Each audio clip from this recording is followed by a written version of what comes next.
Okay, so I'll cover, my presentation today is on the manipulation ecosystem of social messaging platforms.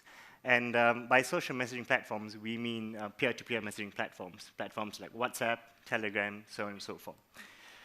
Before I dive into the specific research, this is part of a series that the center has done for the last couple of years.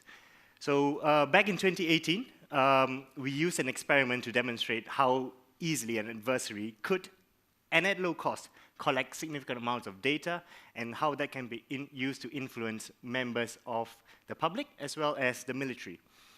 And in 2019, we ran 2 separate studies. So one studied the ecosystem of essentially your social apps, Facebook, Telegram. And what we found is that, quite similar to this study actually, that is a very open and accessible manipulation ecosystem, and that it was cheap, and it was largely focused, a lot of these companies were Russian-based. What we found out late last year was that we ran a test running or to assess the inauthentic behavior on these platforms. And what we found out that largely the social media companies are failing to combat this behavior online. Some were slightly better than others, but I think the general consensus of the study was that a lot more needed to be done.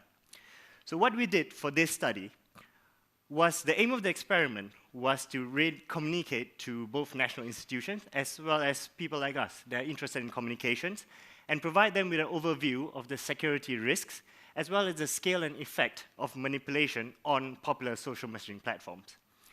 So specifically, we asked 2 questions. The first question was, what does the marketplace for these tools and services look like? We needed to scope our research, so we focused on 2 platforms, WhatsApp and Telegram. WhatsApp is because it's the most popular messaging platform on more than 100 of the world's countries, and Telegram because previous research had shown that it was being used because of its encryption and relative anonymity by violent extremist groups, so there was an inherent security element to it. The second question that we asked is, so how effective are these tools and services that were being provided versus the protective platforms of these applications? So both WhatsApp and Telegram have come out very publicly to say that we do not stand for this, these contravenes our terms and services. So we did a small experiment to see how good were they at what they said they were doing. So now, before we go into the findings, we'll ask the question of why did we conduct this study? We conducted this study primarily because we had identified the security risks of social messaging platforms. We had seen multiple examples of how this can be a security risk. Firstly, on impersonations.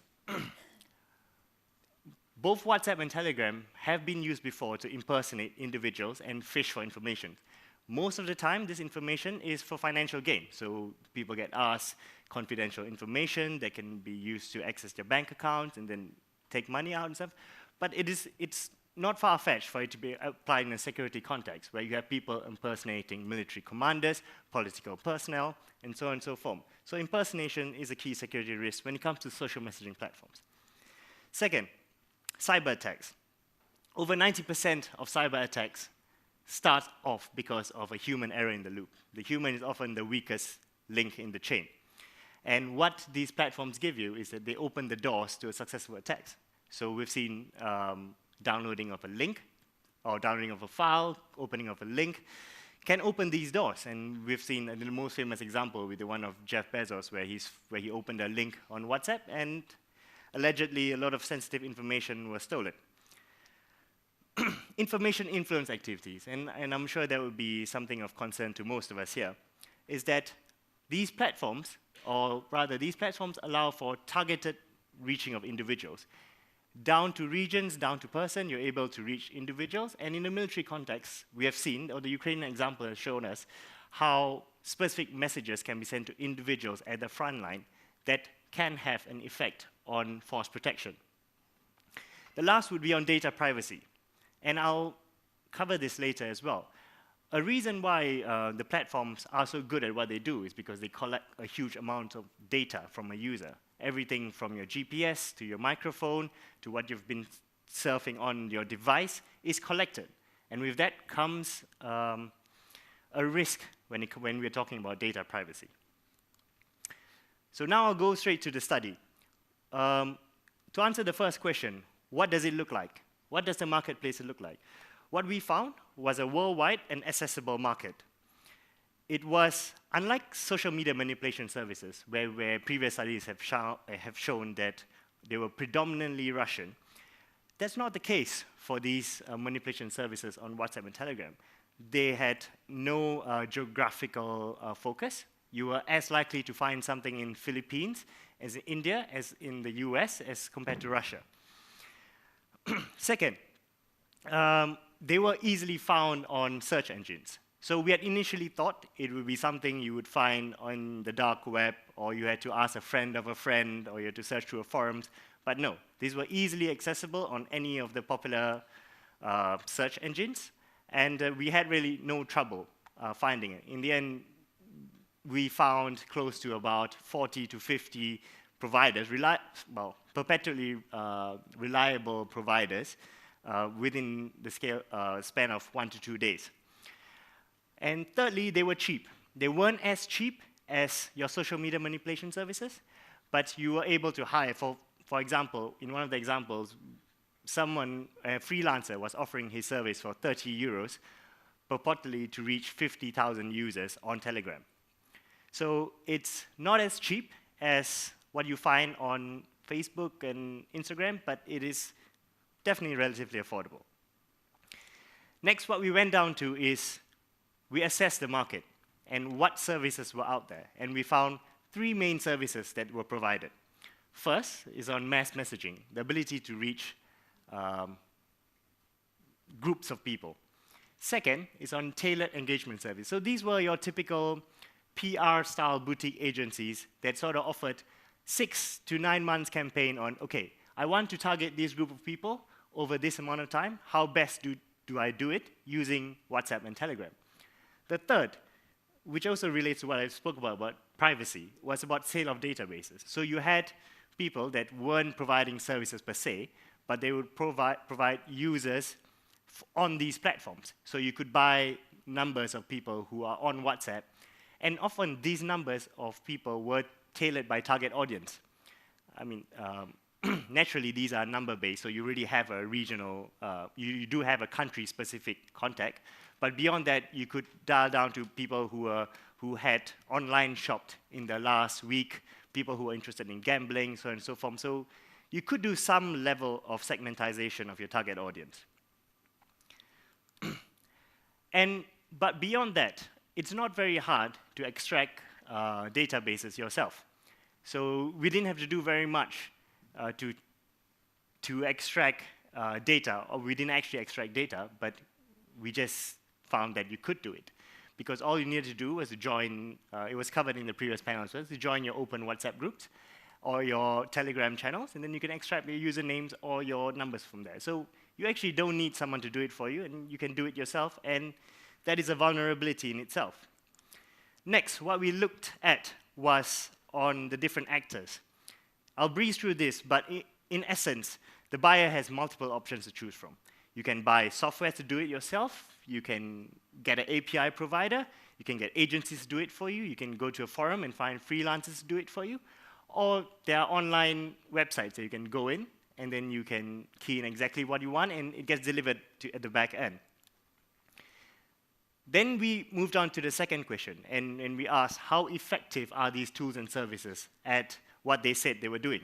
And what we found out was that majority of the services use these methods that they claim could circumvent the platforms. So very quickly to cover, it was things like anti-blocking mechanisms that they said, so they could filter between numbers that were active and not active to see that if you only reach numbers that were active so that you didn't have to spend more money than what you had to. Multiple accounts essentially try and mimic normal human behavior, which is the crux of all the other methods as well. How do you mimic normal behavior so that you don't get picked up by the messages? So between spam messaging, they would send messages to people that were already on your contact list. So, and they would sort of have like mini chats between them. So to sort of mimic ordinary human behavior. And the platforms claim to be agnostic, content agnostic, but beyond that, some claim that they would add emojis or pictures in their messages to make sure that they don't get picked up by the platforms. So this begs the question of, was it effective? And so example of some of the methods that they use with regard. So this is a time delay on how they delay the messages between each message so to not get picked up. Well, in a nutshell, what we found is that the platforms are pretty good at what they do, or what they say they're doing. And they're generally effective in countering manipulation. And a large part of this is because they are very good at using device fingerprinting. So when you sign up for a WhatsApp or Telegram and you install that app on your phone, it takes a huge bunch of data from your phone that essentially fingerprints that device. So if you were to get blocked on one account and you use that same device to then swap the SIM and carry on, that wouldn't work. Because what actually matters is the device. And if you think, in theory, that significantly increases the cost of doing this at scale because you need multiple devices. So a large reason why they're good because of this device fingerprinting. And then I'll skim through the rest. But essentially, what we found out was that the tools and services were poor quality. It was essentially a cat and mouse game that the manipulation services were continually losing at. So they would go down for weeks at end, trying to beat new updates that the platforms had come up with or whatnot. So it was not reliable to use these services over time. And what we found out was that they were very good at blocking at registration. So a natural constraint in using these platforms is that they're SIM-based. So you need physical SIMs, and in some places they're easier to get SIMs than others. But they were very good at blocking them. And yeah, that's about it.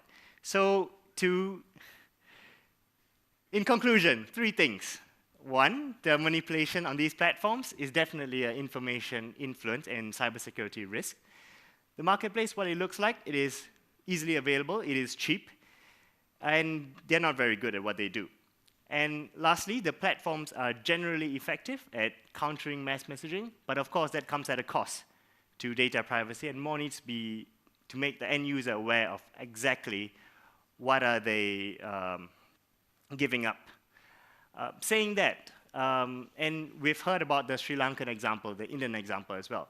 And these examples of election manipulation using WhatsApp didn't exactly need the use of these manipulation tools and services because they relied on organic reach. And that is something that this study did not cover, but is something that's important, and it's a form of manipulation in itself.